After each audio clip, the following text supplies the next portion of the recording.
At the moment, this is basically a super legislator that's making the rules for how we live our lives without submitting itself to the kinds of procedures and structures that give reason responsive government its true meaning.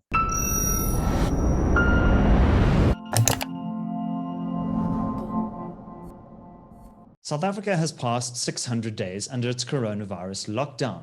Has this been an effective strategy for dealing with the pandemic? And what have been some of the other secondary effects, particularly on the country's democracy? Well, joining me to discuss is Gabriel Crouse of the Institute of Race Relations. Gabriel, you've been running a campaign to end the state of disaster and also to disband the National Coronavirus Command Council. Could you tell us more? So there are two branches. The first is just to look at the facts on the ground.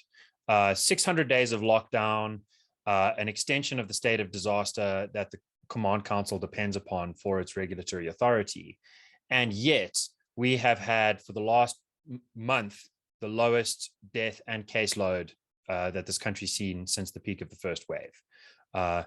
Looking at the numbers, less than a death per million per day of population, there's just no ways to square this with a national state of disaster.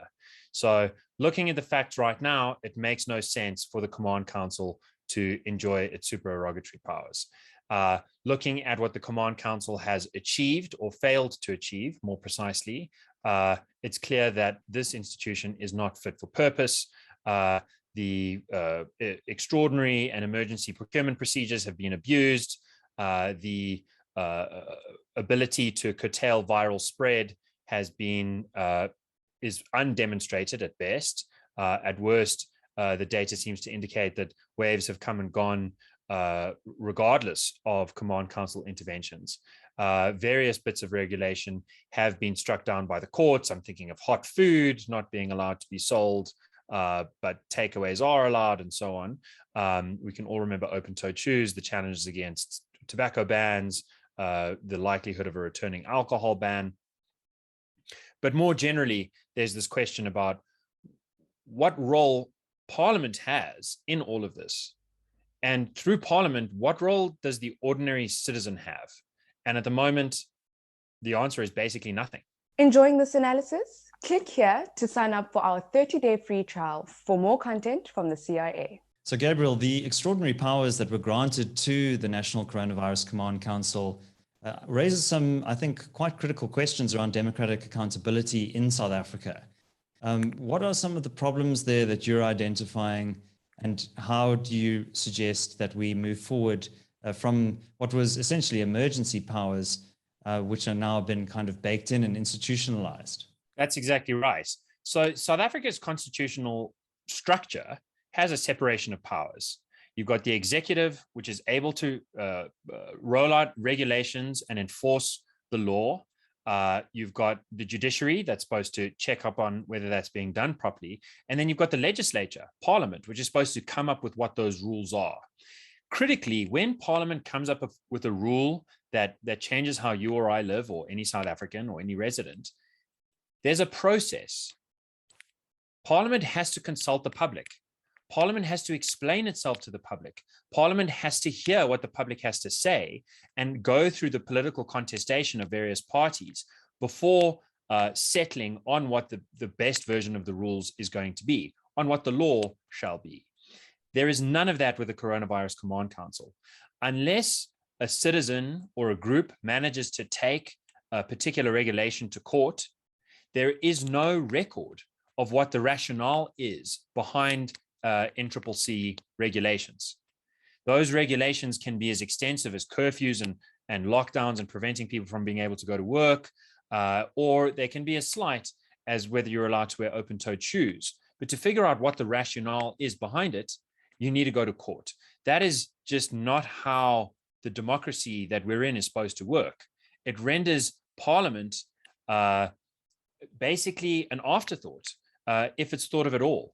We've written to the presidency to ask whether there have been any reports this year from the Command Council to Parliament to explain what it's doing, what its thinking is. We've gotten no response. We're writing now to the Minister of Cooperative Government, Lamini Zuma, who's just extended the state of disaster, to see what, if any, thinking went into the decision to say that we're still in a state of disaster. At the moment, this is basically a super legislator that's making the rules for how we live our lives without submitting itself to the kinds of procedures and structures that give reason responsive government its true meaning, where government is of the people, explaining itself to and responding to the people, rather than merely waving a pen and expecting people to adhere to the rules. Yeah, and I think the danger is that all of these rules become capricious and arbitrary. One good example of this is the curfew. It's not clear to me how a curfew between midnight and 5 a.m. is doing anything to arrest the progress of the pandemic. So Gabriel, what would you suggest in your lobbying to government? What would be a more appropriate way for the government to respond to the pandemic, given where we are in terms of vaccination rates and the progress of natural immunity and so on? What do you think is the way forward from here? So right now, what's perfectly clear is that we're not in a state of disaster. So the first thing the government needs to do is reflect that by terminating the declaration of a state of disaster. That would return Parliament to its role of overseeing the rules and regulations that are being imposed. Something that a lot of people talk about is COVID fatigue. I am very sympathetic to those medical experts, even members of the Department of Health, who are very worried about South Africans becoming complacent.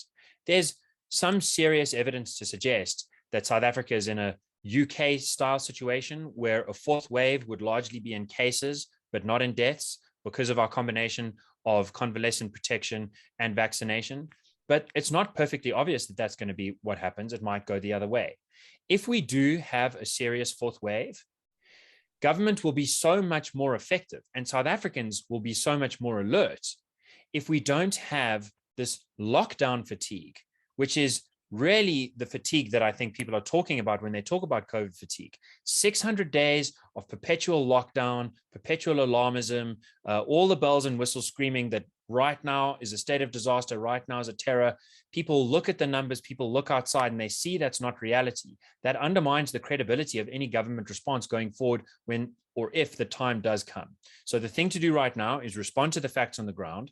If a serious fourth wave does come, respond to that in turn, and preferably do so in such a fashion that preserves Parliament's oversight so that we have the best chance of protecting ourselves, not only against the virus, but also against capricious government overreach that ends up doing more harm than good. Gabriel Crouse, thank you very much for joining us on the CRA channel. Let's hand over to you, our viewers. Do you think that the lockdown should be brought to an end? Leave your thoughts in the comments section below. And also a special note that we have introduced super thanks to our channel. So if you enjoy the content that you watch here at the CRA, please do leave a small monetary donation. Little goes a long way, and we'd be hugely grateful for your support. My name is David Ansara. Until next time, take care.